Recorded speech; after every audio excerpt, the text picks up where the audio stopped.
Sorry बाबा, लेकिन मुझे नहीं लगता है कि मैं कल से ऑफिस आ पाऊंगा। जब तक फिर से आई मेरे सामने मुस्कुराकर खड़ी नहीं हो जाती, तब तक मेरी दुनिया यहीं है, ऑफिस नहीं। क्यों? मुझे नहीं लगता कि उसके बाद भी मैं ऑफिस आ पाऊंगा। I am sorry.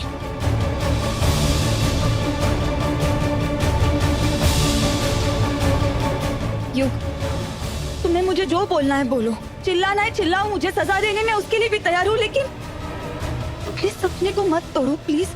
और सिर्फ तुम्हारा ही नहीं, तुम्हारे आई बाबा का भी सपना है। एक बार भरोसा कर लो प्लीज। ट्रस्ट? भरोसा? तुम मुझसे ट्रस्ट की बातें कर रही हो तन्वी? नेवर। आई मेरी जिंदगी है, मेरी ताकत है। उनकी एक स्माइल देख के ना मुझे ऐसा लगता है कि सब कुछ ठीक है।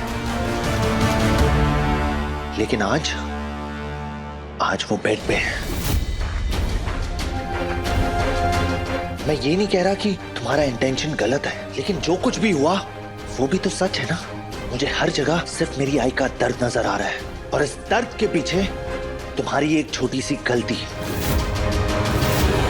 मैं तुम्हें हेट नहीं कर रहा हूं तन्वी, लेकिन मैं खुद से फाइट कर रहा हूं कि जिस लड़की को मैंने अपना लाइफ पार्टनर माना, अंधा भरोसा, अंधा ट्रस्ट रखा, उसे दोबारा ट्रस्ट करने में भी ना मुझे डर लग रहा है।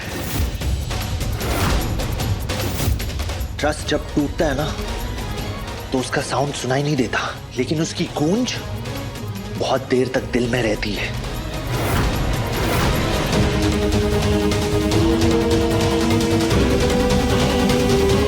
आई एम सॉरी टू से, बट अब मैं तुम पे दोबारा ट्रस्ट नहीं कर पाऊंगा तन्वी।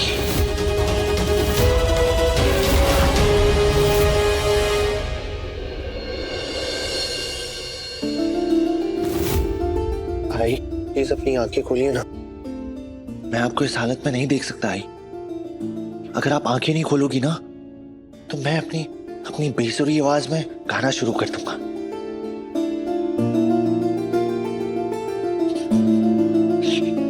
आई,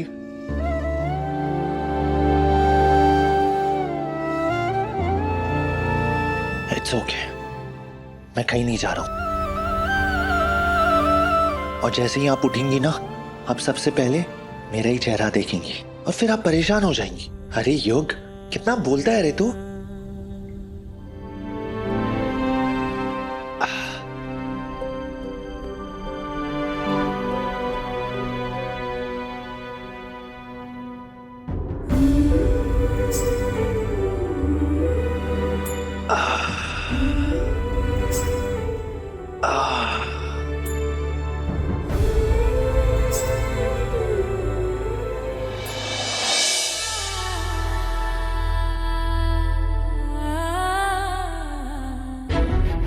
तुम मुझसे बात मत करो, गुस्सा रहो, मेरी तरफ देखो भी मत, पर तुम मुझे आई की बहू और अपनी पत्नी होने का फर्ज निभाने से रोक नहीं सकते। तन्वी के अगेंस्ट मैं एक और वर्ड नहीं सुनूंगा। वो इस घर की बहू है और मेरी पत्नी है।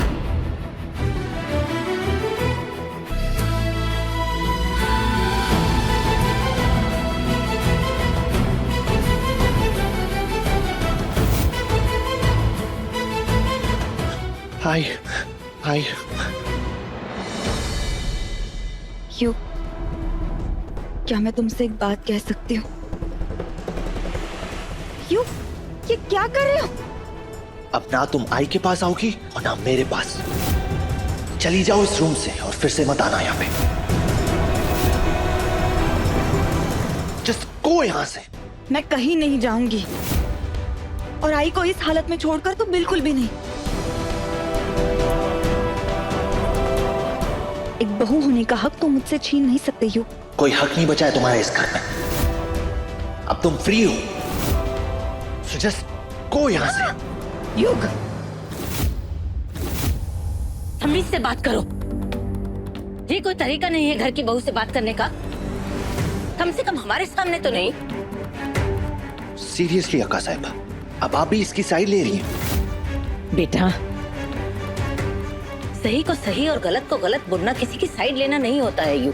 और सही बात यह है कि तन्वी इस घर की बहू है और घर की बहू के साथ बदतमीजी करने का हक किसी को नहीं है। किसी ने तो मुझे समझा। थैंक यू अक्का साहब। नहीं नहीं बहू, तुम रो मत, हम तुम्हारे साथ हैं। लेकिन इस वक्त तुम्हें युग की बात मान लेनी चाहिए। कुछ दिनों के लिए युग और वैष्णवी के साथ तुम्हें दूरियां बना लेनी चाहिए, सिर्फ तब तक जब तक वैष्णवी बिल्कुल ठीक नहीं हो जाती। देखो, हम जानते हैं कि ये करना तुम्हारे लिए आसान नहीं होगा, लेकिन देखो, तुम खुद देखो, युग तुमसे कितना गुस्सा है, घर के सब लोग तुमसे कितना नाराज हैं। इसलिए बस कुछ दिनों के लिए ये दूरियां बना के रखो, फिर वैष्णवी ठीक हो जाएगी। धीरे धीरे युग का गुस्सा भी शांत हो जाएगा और फिर सब कुछ वैसा हो जाएगा जैसा पहले था। कुछ भी पहले जैसे नहीं होने वाला है अक्का साहब।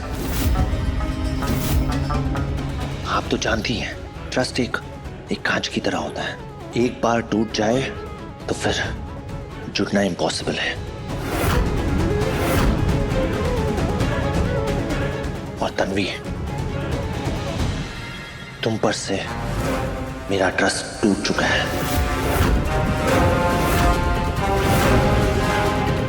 हमेशा के लिए।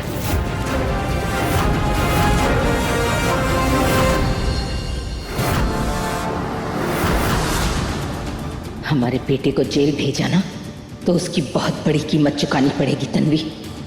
अब देखना, हम तुम्हें युग की जिंदगी से इस तरह दूर करेंगे कि तुम्हें इसका पता भी नहीं चलेगा।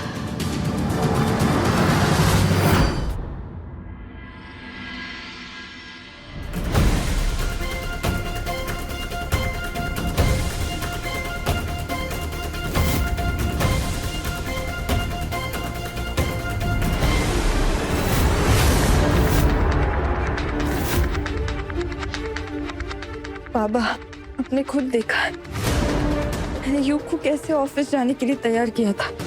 आज आई के साथ जो कुछ भी हुआ वो सिर्फ एक हादसा था। इसको हादसे का नाम देकर खुद को बचाने की कोशिश मत करो तन्वी। आज जो कुछ भी वैष्णवी के साथ हुआ है उसमें गलती तुम्हारी थी। नतीजा देख लिया तुमने, देख लिया नतीजा। जिसके लिए तुम ये सब कर रही थी, आज उसने ऑफिस जाने से ही मना कर दिया। एक तरफ वैष्णवी बिस्तर पर पड़ी है बेहोश होके, और दूसरी तरफ मेरा बेटा युग, वो अपने फ्यूचर को अंधेरे में ढकेले जा रहा है। तुम्हारी सिर्फ एक लापरवाही और तुमने इस घर की खुशियों को न जाने किस मोड़ पर लाकर खड़ा कर दिया। माफ करना वैष्णवी, हम ये बिल्कुल नहीं चाहते थे कि तुम यहाँ इस तरह बिस्तर पर पड़ी रहो।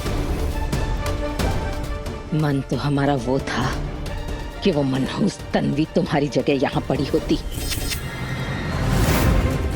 लेकिन ये भी ठीक है क्योंकि धीरे धीरे वो तन्वी तुम्हारे लिए तुम्हारी अपनी बेटी से भी बढ़कर होती जा रही थी।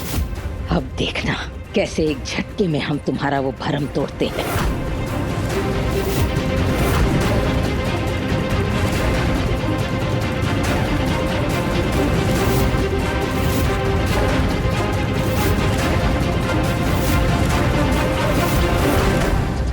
ये आप क्या कर रही हैं अक्का साहब?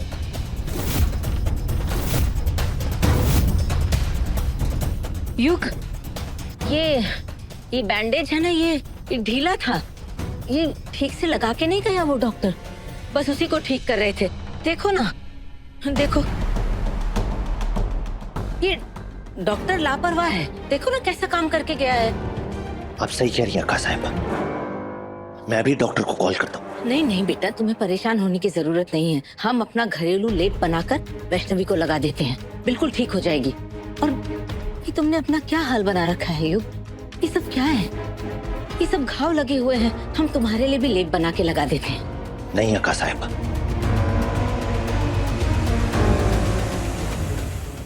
30 के पार जब मिला प्यार, सोमवार से शनिवार रात 9:30 बजे दंगल टीवी पर।